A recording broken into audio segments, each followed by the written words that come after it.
The following talk was given at Mile High Church in Lakewood, Colorado. Please visit our website at milehighchurch.org. I want to tell you about a time when I was in 4th or 5th grade, and I had a brilliant idea. Not my best idea, but it was brilliant at the time. I decided to bake a cake for one of my parents' birthday.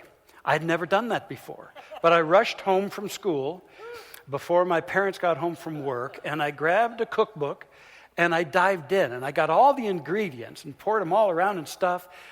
Many of it landed on the floor as well.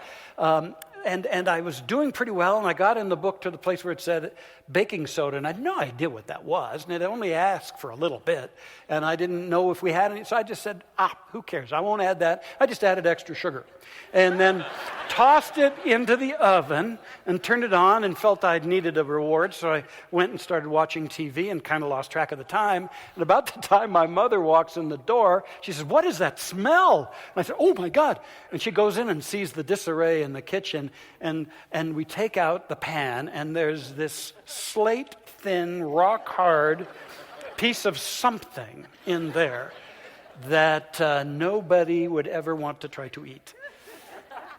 And I learned a couple of life lessons that day. Number one, stay out of the kitchen. That's one I've been adhering to pretty successfully. And the other is, don't forget the essential ingredients in this life. The ingredient I forgot was the leavening ingredient that would lift things up.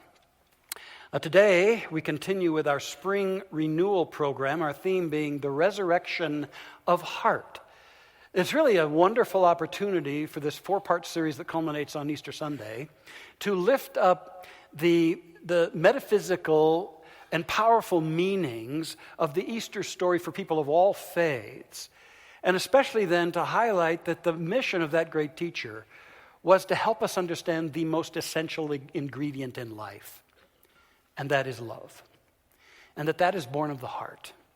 Now you see, that great teacher really, despite a lot that's said out there, his mission wasn't about the resurrection of his soul. I mean, he'd already taught that the kingdom of God is within, and he'd already taught that we're immortal. In my Father's house are many dimensions. And so really what he was about was the resurrection of heart in this world. That's what he was about. He was passionate that we all bring the gift of a greater dimension of being called our hearts, and that the world needs this. And the fulfillment of our own personal lives requires the bringing forth of the gift of our heart. Now, we face lots and lots of challenges in this interesting world of ours, these interesting times. You know, divisiveness seems to be increasing. Change is accelerating. Pressures are mounting. And just the veritable speed at which many of us rush through our lives. I mean, if God were a traffic cop, we'd all get pulled over for speeding, I think, in this life. And then it seems that there's so much volatility in our culture and around the world as well. A lot more dysfunction and imbalanced people acting horrifically in the world. And as we take all this in, I was reminded of a study that I ran across when I was in college. Because I thought I wanted to be a psychologist in college, but then something deeper moved within me. But at any rate, as I was working on that, completing that major, I took a course, and they talked about this experiment where they had a big cage and they put a bunch of rats in there, and they created an ideal environment for the rats in this large cage. And the rats were doing fine, and they were multiplying and multiplying and multiplying. And then all of a sudden they started altering the environment. Not only did the population increase, which is a big challenge that's upcoming upon our planet, but the population increased. And then they started blaring with loud music. And then they started doing strobe light kind of changes to the lighting. And what happened, and then they started withholding food at times and things like that. And the mouse population, the rats, they started becoming chaotic. And then eventually they even began to feed on one another. And I thought about that, and thought, our world is getting similarly chaotic, and it seems like, in a way, we're at each other so much. And yet that great teacher and other enlightened masters have come along to tell us that there is this something that we can bring forth as the ultimate antidote to all of that. And that is the heart. And as we shared last week, what's really being called for in these times is a higher dimension of mindfulness called heartfulness, which is being fully present and with an open heart and with compassion. So our topic then in this second installment is the miracles of heart. And I got to tell you right from the get-go that I know directly, unwaveringly, absolutely of my own experience that the opening of the heart produces miracles. I know that. From my personal experience, there's absolutely no doubt that miracles are available to all of us. And I'll talk more about that a little later. But I also want to reference some exciting material that's in a book of Joe Dispenza's, and we've had him here several times, Joe Dispenza, and it's called Becoming Supernatural. Becoming Supernatural, how common people are doing the uncommon. Now, Joe Dispenza is an inspiration in and of himself, how he healed his spine through his own visualization. He was also a scientist and a chiropractor, but he had a horrific bicycle accident, and he, rather than getting all the surgeries, visualized his spine as whole and healed. And now he's gone on to look at all the greater extended possibilities of the mind and the heart in people. And I think this latest book of his, Becoming Supernatural, is his best.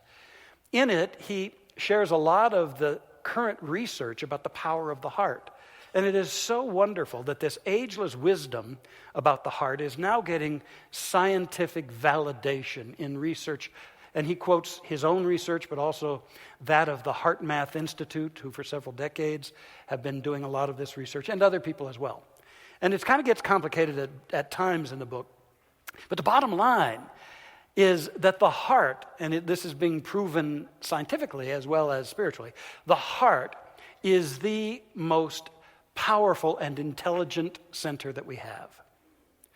Now, when we learn that, and we see that most of the time we guide our lives by our heads, as does most of humanity, then we can understand how we can get off course so easily. When we are given this deeply profound, intelligent center called the heart, which is really supposed to be the leader of our lives. Now, I loved it when he said that the chakra centers within our body, the 7 major chakra centers. He said the heart is the intersection between the lower 3, which relate to our earthly walk and our earthly bodily energies, and the upper 3, which relate to the higher self or the spiritual dimension in you and me. And it's the heart that is the bridge between those centers. And what I loved was, here a scientist comes out and says it is the heart that is our connection to the unified field. Now, that's a term that quantum science has come up with to describe the infinite universal consciousness or intelligence out of which all matter and all form emerge. That ultimately reality is invisible consciousness, called the unified field or the field of pure potentiality.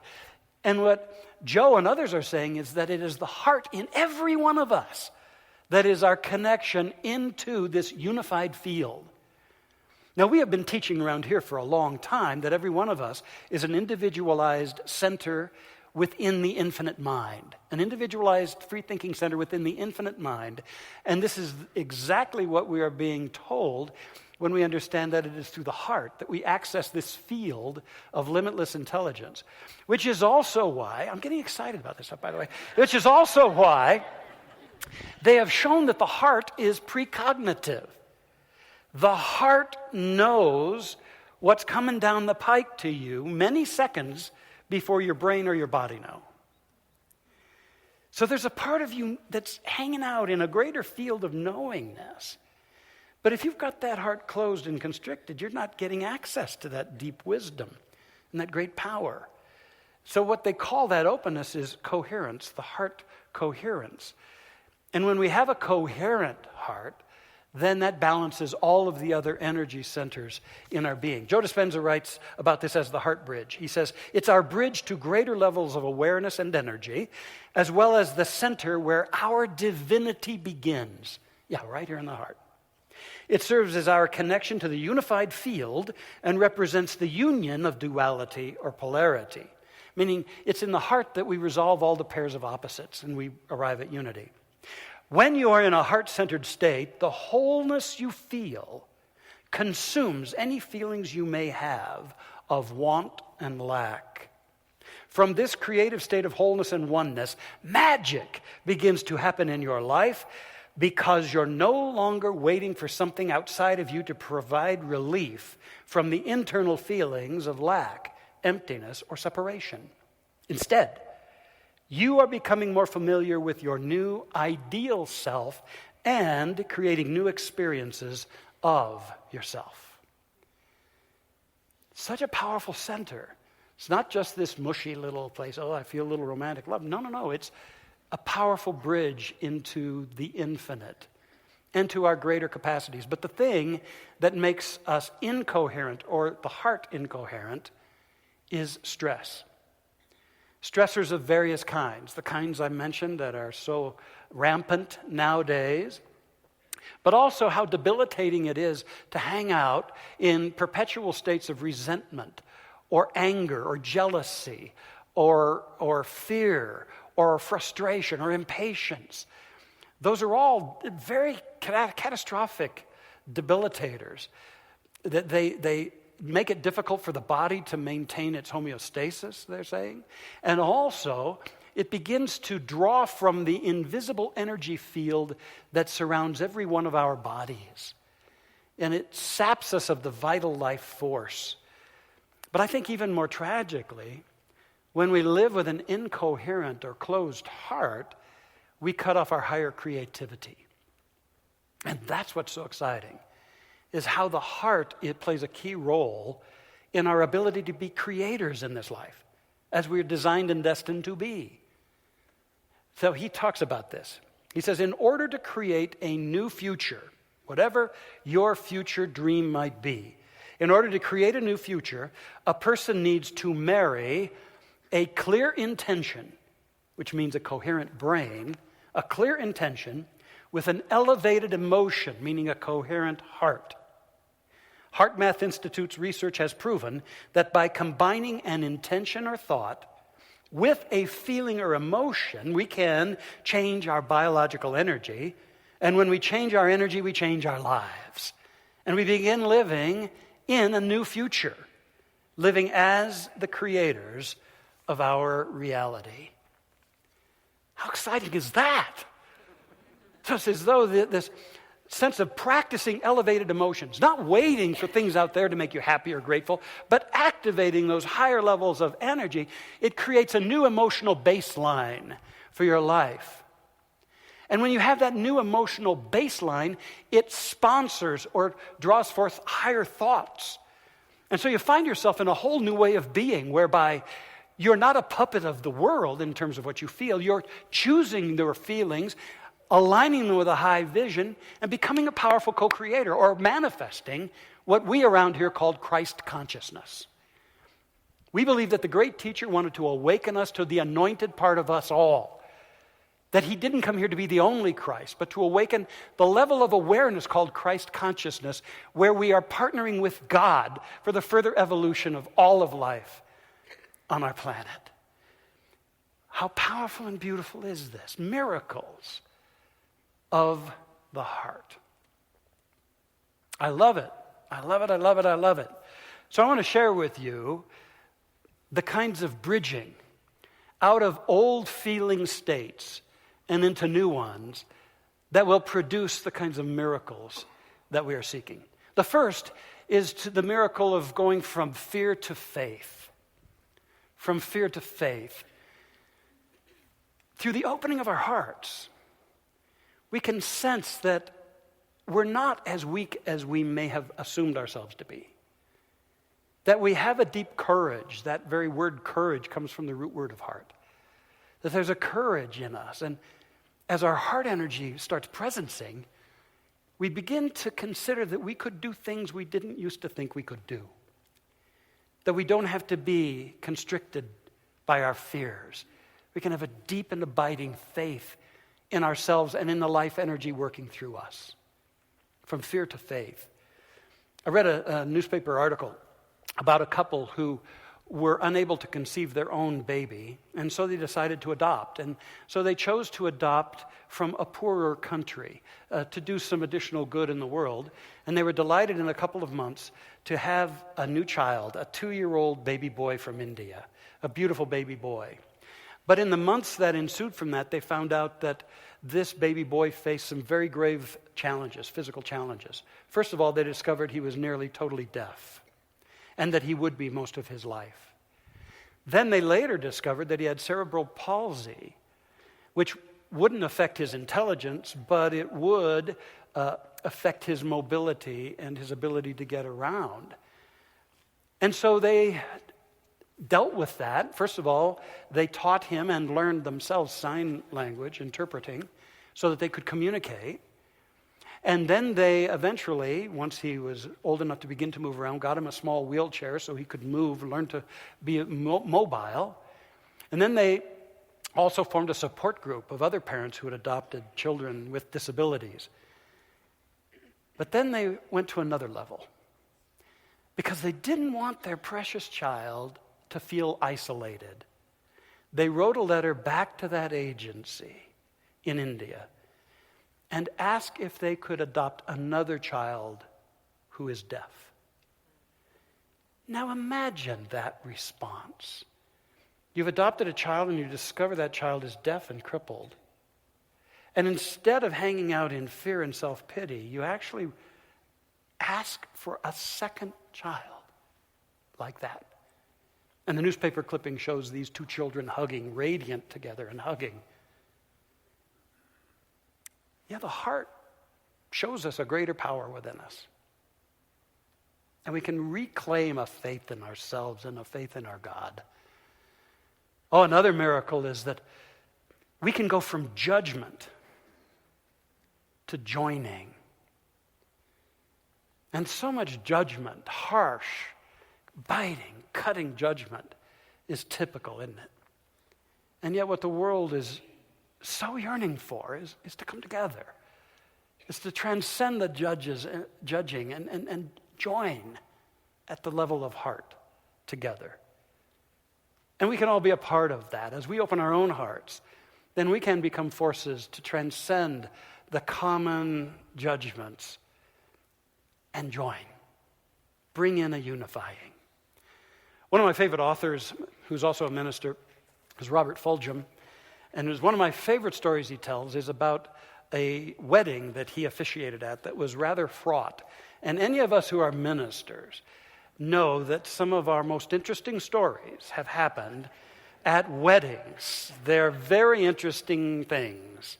Well, this one, he writes, was a wedding between a lovely young Jewish girl of Polish descent from Brooklyn and a tall, handsome Irish Catholic boy from Detroit. Now it gets more dicey. The bride's family boasted a rabbi and a cantor. And the groom's family boasted a couple of priests and a nun. But he writes, but Mrs. Brooklyn and Mr. Detroit were 21 years old and overwhelmed with love, and love they were quite certain could find a way through any obstacle. Well, so they decided on having Fulghum do the service because he was very interdenominational, as are we. And they were going to keep it small, but the list kept growing and growing until they realized they had to invite their entire family. So they had to make each one of them the fateful call to let their parents know of their impending marriage. And they both heard this phrase, "You're marrying a what?" You're marrying a what? And then both families initially refused to attend the wedding. And Fulghum writes, not that the bride and groom were unmoved. They spent a lot of time in my office. The bride bawled, the groom swore. But the marriage was meant to be, for the couple had an invisible shield, love, and secret weapons, a sense of humor, light hearts. Plus, they came from tough, resilient folks who had made it the hard way and had always told their kids not to back off when they believed in something. The kids were doing exactly what their parents had taught them to do. They believed in each other, and that was that. The tiebreaker in this standoff was the grandmother of the groom. By God, if her only grandson was getting married, even to a you-know-what, she was going to be there for the sake of the unborn great-grandchildren who would need her. So when she dived into attending, the dominoes began to fall, and everybody else said they were going to attend. And he writes, the wedding began to shape up like a grudge match between Notre Dame and Jerusalem Tech. And then the meddling began. The grandfather rabbi begged to be allowed to say a traditional blessing in Hebrew at the end of the service. Well, when the Irish Catholics got wind of this, nothing would do but to have grandmother, who had done light opera in her past, to have her sing the Ave Maria during the service. And then one side wanted incense burned, and the other wanted to have some wine in the ceremony and then break the goblet.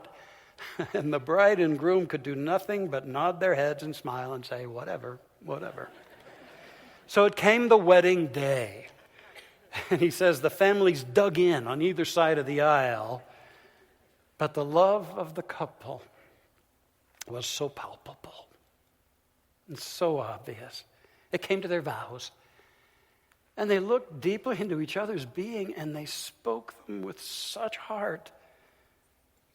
The bride began to weep, and the groom took her in his arms, and he wept too. And Fulgham writes, well, the whole church was awash in tears. I've seen wet weddings before, but this was a communal bath.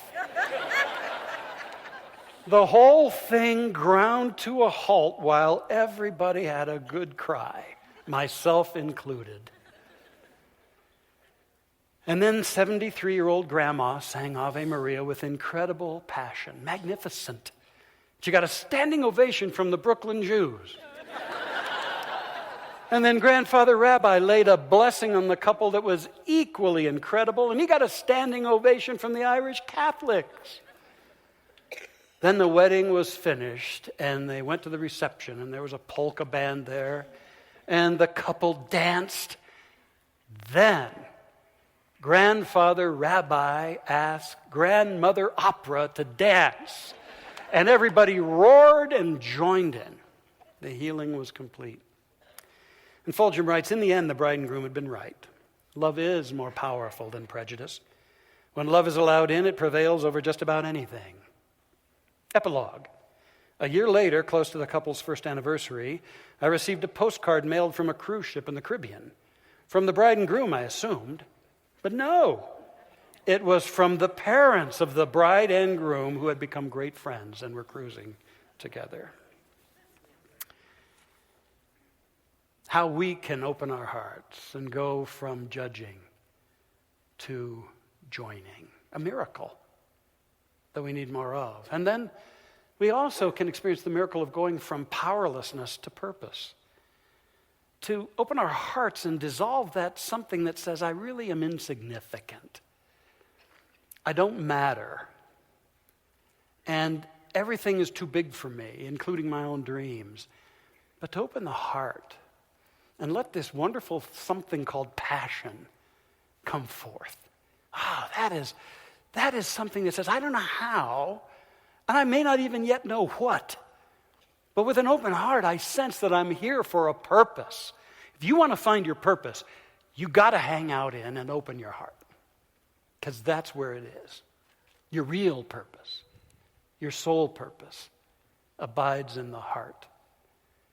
In the late 70s, I met a lady who had become a legend, and I was so grateful to get to meet her. She became known as Peace Pilgrim, and her name is Mildred Lisette Norman.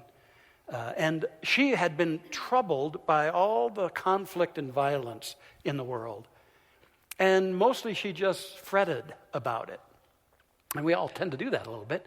But then all of a sudden inspiration from her heart emerged. And she decided that she could do something, that her purpose would be just to walk for peace. So in 1953, she decided to walk, and she walked 5,000 continuous miles, zigzagging across the country. And when she was finished, she decided just to not stop. And for the rest of her life, she crossed the country 7 times. In addition, she covered all 50 states, walking in each one of them, the 10 Canadian provinces and parts of Mexico. She walked for more than 25,000 miles as a statement for peace. What one person can do. In her last interview before she passed, she said, "It's an effort to do everything one little person can do for peace. I walk prayerfully and as an opportunity to talk with many people and perhaps inspire them to do something for peace also in their own way. This is the way of peace. Overcome evil with good and falsehood with truth and hatred with love." You see, I love people and I see the good in them. To open our hearts and experience the miracle of going from powerlessness to purpose. And then finally, there's one other miracle that I can't have us leave without realizing, and it's going from isolation to intimacy. And that's where my story comes back in. Because I got to my early 30s, and though I was an okay guy and a minister by then and well-schooled and everything, still I had a closed and protected heart. And as I write about in my book, through a wounding, I was able to find my way to the heart and with some support, open my heart chakra. And everything in my life changed. All of a sudden, intimacy was not this terrible, awful thing, but it was the most beautiful connecting and joining that I could ever imagine. And I credit every good thing in my life with that opening of the heart. Everything. My beautiful wife. I don't think I'd have been in the space to allow her into my life if I hadn't had that. Adopting my boys and our incredible grandchildren and all of you in this incredible community that I've been so privileged to serve these 25 years as your senior minister. I can't even imagine. I tell you, are you willing to be intimate with life? You feel cut off, disenfranchised. It starts here at the heart. It's not about them. It's not about the past. It starts with the heart. Have the courage to open the heart. I close with one last vignette that touches my heart. It's about a man named George who was up there in age, and his family put him in a nursery home and then abandoned him. They never, ever came to visit him. And he turned within. I mean, he just became insular. He refused to talk to anybody. He never left his room. He did bathe and feed himself, but the rest of the day he would just sit in a rocking chair and gaze out the window. It's all he did every day. Well, one of the other residents in this home, Maggie, decided to come visit with him. And she'd come in and pull up a rocking chair and just sit there and talk. He never would respond. He never said a word. And she liked to do quilting, so she brought in a quilt, and she would talk to him. And she had been in vaudeville in the day, and so she had a million stories to tell. And so she just had a wonderful time sitting there telling all these stories, and George simply, without responding, gazed out the window. Well, she finished her quilt, and it was so beautiful they hung it in the lobby of the place. About a week later, blessed George passed over. And as they were cleaning out his room, in his nightstand, they found a letter, an envelope that said, "To be opened when I die." And they opened it. And there were simply 5 words on a little slip of paper. "Tell Maggie I love her." And when they told Maggie, she wept and wept and wept because she too loved George. And she'd made that quilt for him.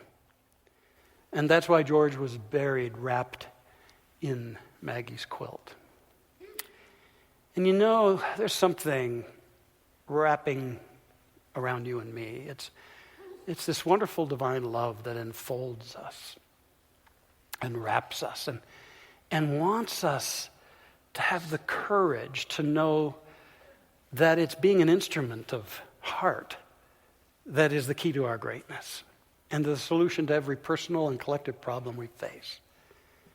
I'm here to tell you today that you are so wonderful because you are heart. Warm that, activate that. Because the miracles you seek or your heart.